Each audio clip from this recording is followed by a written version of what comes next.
With DOGE continuing its search for wasteful spending, Democrats insist on putting up roadblocks. Senator Elizabeth Warren tweeting this: "Good news. After we raised the alarm, DOGE has been blocked from accessing sensitive Department of Education data. Your social security number, income data, and personal information are safe for now." Operative word, for now. Whether you're for this or against it, DOGE is coming. Trump is paving the way for Elon Musk and his team to access all information needed to understand more about government spending and how this money's being, not this, how our money is being allocated. Whose pockets is it going into? Is it coming into the states? Is it coming into the country? Is it going overseas? Is it going to help other countries distribute, not manufacture, distribute condoms? Where's this money going? Now, we will keep fighting back. But Utah Senator Mike Lee just was not having it. He responded, "You literally passed a law giving IRS visibility into Venmo payments, and now you're all about privacy, but only for DOGE because it's trying to weed out waste, fraud, and abuse of taxpayer funds." And are the vampires living amongst us? Because Elon Musk taking a peek into Social Security, apparently over 20 million recipients are listed as being above the age of 100, with one being listed between the ages of 360 and 369 years old. I would like to eat what that person is eating. Now, a judge is ordering an extension on... Where's that money going? You've got one vampire over 300 years old collecting Social Security. Money is going to an account. One vampire on this planet collecting a lot of money. The temporary block of Musk's access to the government efficiency department. I guess musician Sheryl Crow would be happy with all of these roadblocks because the Grammy winner, she sold her Tesla. She donated the money to NPR in protest of Elon Musk. I'm sure that's the best use of her money. Welcome to the second hour of the Big Money Show. I'm Jackie DeAngelis, and I'm joined by my co-host. What's funny is that I'm watching that Tesla go, right? And she's doing some mass marketing, showing her disapproval for Teslas and Elon Musk. And for those shareholders, I feel you. We all felt the same pain in potentially seeing share value go down because everybody protesting against Tesla. And I feel your pain. I'm there with you. Biggs, Dagan McDowell, Jeff Flock, in for Brian Brunberg, and O'Leary Ventures Chairman Kevin O'Leary is sticking around for another jam-packed hour. We're going to begin on Capitol Hill with the latest DOGE moves. Hillary Vaughn has them for us. Hi, Hillary.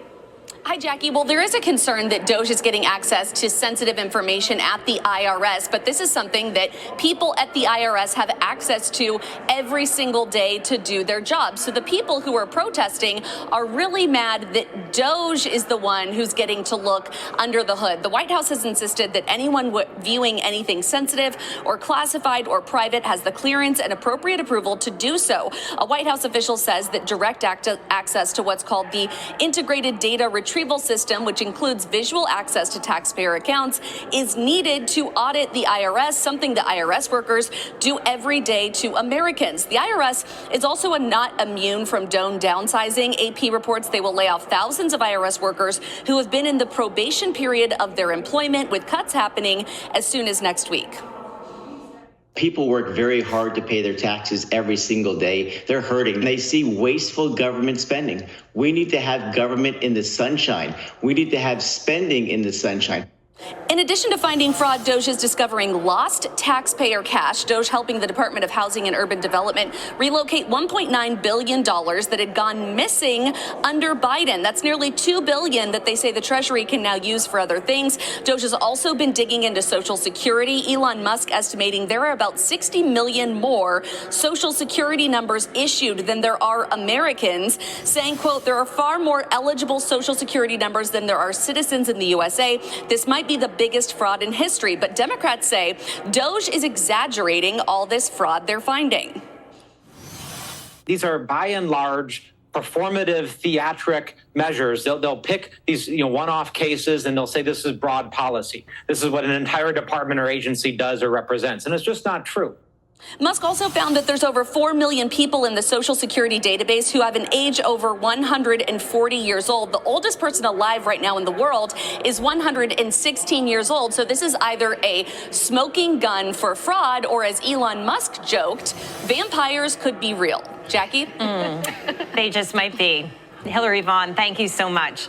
Meantime, there's more money set to come back to taxpayers across this country, but how soon until the left starts screaming about the D.C. housing market and unemployment numbers that are spiking? The median home value dropped 20% since November, and unemployment in D.C. for the week ending February 8th. The jobless filings were up 36% from the week prior. One more thing I thought was really interesting. The Kobayashi letter says 8,000 homes were listed for sale in Washington, D.C. This is going to impact everybody more than you know. GDP, gross domestic product, money circulating in our country. When you compare the money circulation compared to how many people are living in America, well, those numbers are skewed. And is there more money owed to you? Because apparently there are vampires among us. There are more people listed collecting Social Security than there are Americans. Again, this will not only just shed some light on the situation, but this is going to impact your money. Is it going to be for good or for bad? Comments below. And the metro area, almost half of them have been put on the market in the last 30 days alone. So while the Democrats are melting down and they can keep crying and cursing and holding rallies, but as Charles Payne said in the previous hour, they're not listening. You've also got a swamp that's being drained, and these numbers are evidence of that. You're new in this hour, Jeff. What's your reaction? Well, it's kind of an indication about how things have changed. You know, I'm old enough to remember something called the Golden Fleece Award, which a Democrat senator from Wisconsin named William Proxmire started in 1975. And each month he would give an award to a government agency that was wasting our money. Mm-hmm. This went on for years. It was the Democrats that were doing this. And now I guess it's a couple of generations later, right? Now it's the Republicans that are taking the lead on it. And, you know, I think arguably our government could have used a little bit of a shakeup. I don't know, you don't want to shake it too hard, but a shakeup. Yeah, oh, you do? Oh, I know, Dagan wants to. Yes. I want to, well, Kevin, shake it until it doesn't feel good. I remember the Fleece Awards. However, they didn't have social media in those days. Right. And so the message didn't get out as quickly as it's getting now, because it was always in the bottom of the story of the day. I remember that award. Yeah. But this is good stuff going on. I don't know why anybody would think it isn't. And it hasn't ever been done. And I think it's a wonderful idea that this money stays in the economy instead of being wasted, because it would make the whole country more productive. And that's really why everybody, I would bet you 7 out of 10 people on the street like what's going on this cost-cutting stuff. And every day it's getting more interesting, because they read the crazy stories. And they say, that's my money. You know, I have $68,000 average salary, and I'm watching this. This is working. It's really interesting to watch it work.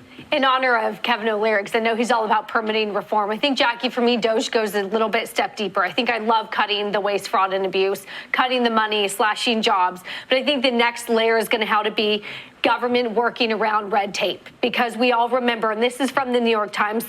Let's end it there. I want to know, again, your thoughts on this. And have you been impacted? Has your government agency been contacted in regards to audits? And how do you feel about that? Is it an invasion of privacy? Do you feel like sensitive information is going to be shared and it shouldn't be shared? What are your thoughts? Leave them below. I'm interested, and so are those who are watching.